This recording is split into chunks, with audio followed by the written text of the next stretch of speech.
Chair recognizes Representative Hammoud. Thank you, Madam Speaker.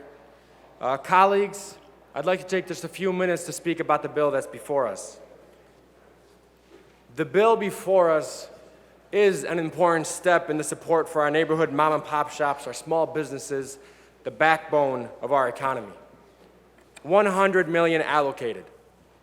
50 million in the form of grants to small businesses still struggling because of the public health measures that are in place and needed to tackle this pandemic. And 45 million in the form of direct payments to workers who have not been made whole, who have been furloughed, or whose hours have been cut. But although it is a step in providing relief, I want to caution my colleagues from believing that this is enough. Last week, I hosted a small business town hall. And on that town hall, I was joined by several small business owners from my community, the great city of Dearborn.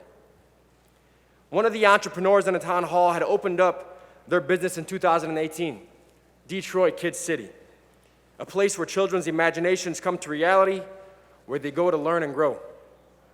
Unfortunately, due to the pandemic this year, they had to close their doors. A heartbreaking decision to the family and to the surrounding community. And my question remains, is what support is available to the countless small business owners who had to close their doors because of the public health pandemic, who are now strapped with tens of thousands of dollars of debt, who do not qualify for any of the programming that we're offering? As a legislature, I think it's time that we took our campaign slogans and acted, and we doubled down on our investments in small businesses year after year. We need to think of ways of elevating their standing, and that means structuring future policy and appropriations in that manner.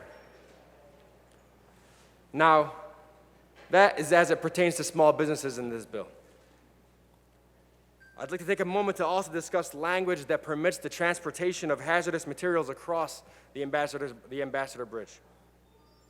In what world, during a public health pandemic, as we hear the stories of struggling families, as we hear the startling statistics of the disproportionate impact of COVID on the Black and African American community, on other communities of color, has someone decided to sneak this language at this point in time?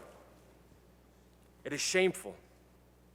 And we know that environmental injustices have persisted for decades, largely and almost exclusively in Black and brown communities.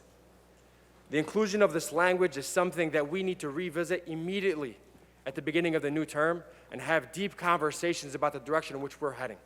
And so I hope my colleagues take that note as we head into the 101st legislature. Thank you.